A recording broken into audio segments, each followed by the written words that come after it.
Chicken ഫുള്ളായിട്ട് ചുടാനുള്ള ഒരു പരിപാടിയാണ്. അത് നമുക്ക് വാഴയിൽ പൊതിഞ്ഞ് ഉള്ള ചുടിയിലാണ്. പിന്നെ അതിന് നമ്മൾ എടുത്തേക്കുന്നതെന്ന് പറഞ്ഞു കഴിഞ്ഞാൽ പച്ച കുരുമുളക്, കരിയാപ്പല, പിന്നെ മല്ലിയില, പുതിനയില, പിന്നെ ഇതിന്റെ കൂട്ടത്തിൽ അരച്ചേക്കുന്നതെന്ന് പറഞ്ഞാൽ ചുമന്നുള്ളി നല്ലപോലെ അരച്ചിട്ടുണ്ട്. അതിന്റെ കൂട്ടത്തിൽ നമ്മുടെ തൈര് ശകലം ചേർത്തിട്ടുണ്ട്. ഇതാണ് നമ്മുടെ ഇതിൻ്റെ അകത്ത് ചേർത്തേക്കുന്ന മസാല. അതാണ് അങ്ങനെ മസാല ചേർത്ത് നമ്മൾ റെഡിയാക്കി വെച്ചേക്കുന്ന ചിക്കനാണിത്. മസാല നല്ലപോലെ പുരട്ടി വെച്ചേക്കുന്ന ചിക്കനാണിത്. ഈ ചിക്കൻ മസാല നല്ലപോലെ പുരട്ടി റെഡിയാക്കി വെക്കണം. അത് കഴിഞ്ഞ് നമ്മൾ വാഴയിലേക്ക് പൊതിയാനായിട്ട് ഇപ്പം കുറച്ച് കരിയാപ്പില, ഫ്രഷ് കരിയാപ്പില നമ്മൾ അതിൻ്റെ കൂട്ടത്തിലിട്ട് ഇളക്കി നമ്മളത് വാഴയിലേക്ക് പൊതിയാൻ പോവുകയാണ്. അതിനുള്ള ഇത് നോക്കാം. അപ്പം വാഴയിലേക്ക് പൊതിയുന്നതിന് നമുക്ക് ആവശ്യമുള്ള തക്കാളി അരിഞ്ഞ്, കാരണം വെച്ച് കഴിഞ്ഞാൽ ഇതിൻ്റെ കൂട്ടത്തിൽ നമുക്ക് ഗ്രേവി വേണമെങ്കിൽ നമുക്ക് അതിനുള്ള തക്കാളി 1-2 തക്കാളി അരിഞ്ഞത് അതിൻ്റെ കൂട്ടത്തിൽ വയ്ക്കാവുന്നതാണ്. അതിൻ്റെ കൂട്ടത്തിൽ നമ്മൾ ഫ്രഷ് ഉള്ളിയും കൂടെ, സവാള അരിഞ്ഞത്, റൗണ്ടിൽ അരിഞ്ഞത്, അതും ഇതിൻ്റെ കൂട്ടത്തിൽ വെച്ചിട്ട് നമ്മൾ ചിക്കൻ അതിനകത്ത് വെച്ച് ഫ്രൈ ചെയ്യാനാണ്.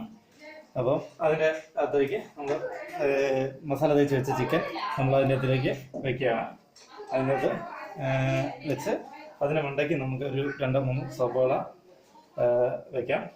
അതിൽ കുറച്ച് തക്കാളിയും കൂടെ വെച്ചാൽ ഇത് വേകുമ്പോൾ നല്ല ഗ്രേവി ആകാൻ വേണ്ടിയാണ്. പിന്നെ അത് നമുക്ക് പാക്ക് ചെയ്യാം.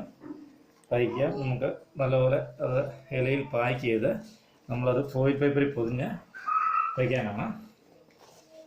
അതിന് നമുക്കത് പാക്ക് ചെയ്യാം.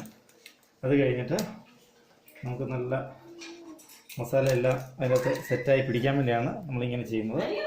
അത് നമുക്ക് ഫോയിൽ പേപ്പറിലേക്ക് പാക്ക് ചെയ്യാം. ഫോയിൽ പേപ്പർ എടുക്കാം. ഫോയിൽ പേപ്പറിലേക്ക് പാക്ക് ചെയ്യാൻ വേണ്ടി നമ്മൾ എടുക്കുകയാണ്. നല്ലപോലെ ഫോയിൽ പേപ്പറിൽ പൊതിയാം. ഒരു 2-3 മടക്കിൽ നമുക്കത് ഫോയിൽ പേപ്പറിലേക്ക് പൊതിഞ്ഞ് വയ്ക്കാവുന്നതാണ്. മസാല നല്ലപോലെ സെറ്റാകാനും അത് നല്ല സെറ്റായി പിടിക്കാനുമാണ് ഫോയിൽ പേപ്പറിലേക്ക് നമുക്കിത് വയ്ക്കാവുന്നതാണ്. മതി. ഫോയിൽ പേപ്പർ റെഡിയായി. നമുക്ക് ഈ സൈഡിൽ കൂടെ അതിൻ്റെ കയറാതിരിക്കാൻ നമുക്ക് ഒരു റൗണ്ടും കൂടെ സെറ്റും കൂടെ അടിക്കാവുന്നതാണ്. ഒരു റൗണ്ടും കൂടെ തിരിച്ച് നമ്മൾ ഫോയിൽ പേപ്പറിൽ സെറ്റ് ചെയ്യണം. ഫോയിൽ പേപ്പറിൽ നമുക്ക് അത് സെറ്റ് ചെയ്യാവുന്നതാണ്. ഫോയിൽ പേപ്പർ കീറാതെ നോക്കണം. കീറാതെ നോക്കി ആണെങ്കിൽ നമുക്കതിനകത്ത് എണ്ണ കീറുന്നതാണ്. നല്ല സെറ്റാക്കി വയ്ക്കാവുന്നതാണ്.